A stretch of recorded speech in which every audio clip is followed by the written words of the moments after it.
রমাদান মাস উপলক্ষে বিশেষ যে ২৭টি আমলের কথা আমরা বলতে চাই, তার প্রথম আমলটি হলো চাঁদ দেখা। রমাদানের দ্বিতীয় আমল হলো সবচেয়ে গুরুত্বপূর্ণ আমল, সেটা হলো সিয়াম সাধনা, রোজা রাখা। প্রত্যেক প্রাপ্তবয়স্ক সুস্থ মস্তিষ্ক সম্পন্ন নারী এবং পুরুষ তিনি যদি মুসলমান হয়ে থাকেন তাহলে সেক্ষেত্রে তার উপরে আল্লাহ রাব্বুল আলামিন রমাদানের দিনের বেলায় রোজা রাখা, সিয়াম সাধনাকে ফরজ করেছেন। নাম্বার ৩, রমাদান মাস উপলক্ষে রাতের বেলায় তারাবির নামাজ আদায় করা। নাম্বার ৪, রমজানের চতুর্থ আমল হলো সাহারি করা। ৫ নম্বর আমল হলো সাহারিটা শেষের দিকে খাওয়া। নাম্বার ৬ নম্বর আমল হলো রমজান উপলক্ষে ইফতার করা। ইফতার মানে নাস্তা খাওয়া। সারা বছর আমরা দিনের বেলায় শুরুতে নাস্তা খাই, কিন্তু এর কারণে কোনো সওয়াব আমাদের আমল নামায় লেখা হবে এমন কোনো কথা বলা হয়নি। কিন্তু রমজান মাসের সন্ধ্যা যখন আপনি ইফতার খাবেন, এই ইফতার খাওয়ার মাধ্যমে আপনি একটা সুন্নাহর উপর আমল করলেন, এটার কারণে আপনার আমল নামাতে একটা সওয়াব লেখা হবে। সওয়াবের আশা যদি আপনার থাকে, ইফতারের নিয়ত যদি আপনার থাকে, তাহলে এর মাধ্যমে আপনি সওয়াব লাভ করবেন। এই ইফতার করা এটা রমজানের একটা গুরুত্বপূর্ণ সুন্নাহ। ৭ নম্বরের আমল হলো ইফতারটা তাড়াতাড়ি করা। ৮ নম্বরের রমজানের আমল হলো ইফতারের দোয়া পড়া। ৯ নম্বরের আমল হলো ইফতার এবং সাহারি উভয়টাতে খেজুর খাওয়া। ১০ নম্বরের রমজানের আমল হলো দিনভর বেশি বেশি দোয়া করতে থাকা। ভাইরা আমার, রোজাদার ব্যক্তির দোয়া আল্লাহ রাব্বুল আলামিন ফিরিয়ে দেন না। রোজাদার ব্যক্তি দিনভর আল্লাহর কাছে দোয়া করতে থাকলে সে দোয়া কবুল হয়। ১১ নম্বর রমজানের বিশেষ আমল হলো সকল প্রকার পাপাচার বর্জন করা। কারণ রমজানের রোজার উদ্দেশ্যই হলো আমরা যেন পাপাচার বর্জন করতে পারি। ১২ নম্বর আমল হলো পাপাচারের মধ্যে আবার বিশেষ করে মিথ্যা কথা, মিথ্যা কাজ, প্রতারণা ২ নম্বরই, এগুলো পরিহার করে চলা।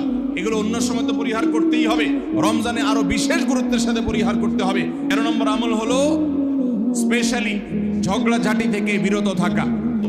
১৪ নম্বর বিশেষ আমল হলো সাধারণ যত আমল আছে, সাধারণ যত ভালো কাজ আছে, সেই ভালো কাজগুলো এই মাসে সবচেয়ে বেশি গুরুত্বের সাথে করা। ১৫ নম্বর আমল হলো খুব গুরুত্বের সাথে ইস্তেগফার করা, আল্লাহর কাছে গুনাহ মাফ চাওয়া। কারণ আপনারা জানেন রমজান মাস এসেছে আমাদের গুনাহগুলোকে মাফ করাবার জন্য। ১৬ নম্বর রমজানের বিশেষ আমল হলো রোজাদারকে ইফতার করানো। নবী করিম সাল্লাল্লাহু আলাইহি সাল্লাম বলেছেন, মান ফাত্তারা সাইমান ফালাহু মিথলু আজরিহি মিন গায়রি আন ইউনকাসা মিন আজরিহি শাইআ।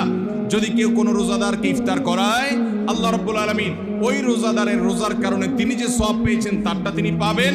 অতিরিক্ত বোনাস হিসেবে যেই লোকটা ইফতার করালো রোজাদারকে, আল্লাহ তাআলা তাকে সমপরিমাণ সওয়াব দান করবেন। ১৭ নম্বর রমজানের স্পেশাল আমল হলো যে রমজানের বিশেষ গুরুত্বের সাথে কোরআন তেলাওয়াত করা। কারণ রমজান মাসের পরিচয় দিতে গিয়ে আল্লাহ তাআলা কোরআনে বলেছেন, শাহরু রমাদান আল্লাযী উনজিলা ফীহিল কুরআন। রমজান এমন মাস যে মাসে কোরআন নাজিল করা হয়েছে। এই কোরআন দিয়ে রমজানকে আল্লাহ পরিচয় দিয়েছেন। রমজান মাসের মর্যাদাই হয়েছে কোরআনের কারণে। এই জন্য কোরআনের সাথে রমজানে বেশি সময় কাটাতে হবে। কোরআনের হালাকা করবেন, কোরআনের মজলিস করবেন, কোরআন শিক্ষার আসর করবেন। ইমাম সাহেব, মুয়াজ্জিন সাহেবকে দিয়ে প্রতিটা মসজিদে মসজিদে মুসল্লিরা কোরআন শুদ্ধ করবেন, বিশুদ্ধ করে তেলাওয়াত করবেন। কোরআন প্রতিদিন একটু একটু করে তেলাওয়াত করবেন। সম্ভব হলে গোটা রমজানে কমপক্ষে একটা বার কোরআন পড়ে শেষ করবেন। ১৮ নম্বর আমল হলো কোরআন তেলাওয়াত করার আমল আমরা সবাই জানি, কিন্তু কোরআন রমজান মাসে নবী করিম সাল্লাল্লাহু আলাইহি সাল্লাম শোনাশুনি করতেন, এটা আমরা অনেকে জানি না। জিবরিল আলাইহিস সালামের সাথে নবী করিম সাল্লাল্লাহু আলাইহি সাল্লাম কোরআন শোনাশুনি করতেন। তিনি জিবরিলকে শোনাতেন, জিবরিল তাকে শোনাতেন।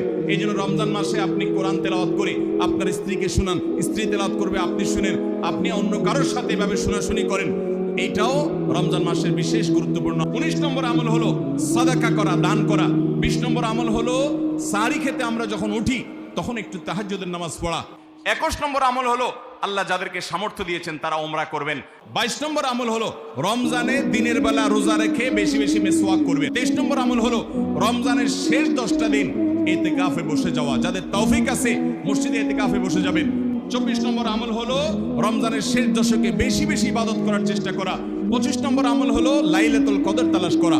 ২৬ নম্বর আমল হলো লাইলাতুল কদরের দোয়া পড়া। লাইলাতুল কদর যদি আমরা পেয়ে যাই, মনে হয় যে এটা লাইলাতুল কদর হতে পারে, তাহলে একটা বিশেষ দোয়া পড়া। দোয়াটা হলো আল্লাহুম্মা ইন্নাকা আফুউন তুহিব্বুল আফওয়া ফাআফু আন্নি। ২৭ নম্বর এবং সর্বশেষ আমল হলো রমজানের শেষে ঈদের চাঁদ দেখা যাওয়ার পর অথবা ঈদের চাঁদ দেখা যাওয়ার একদিন আগেও করা যায় ফিতরা আদায় করা, গরিবদের বাসায় খাদ্য পৌঁছে দেওয়া।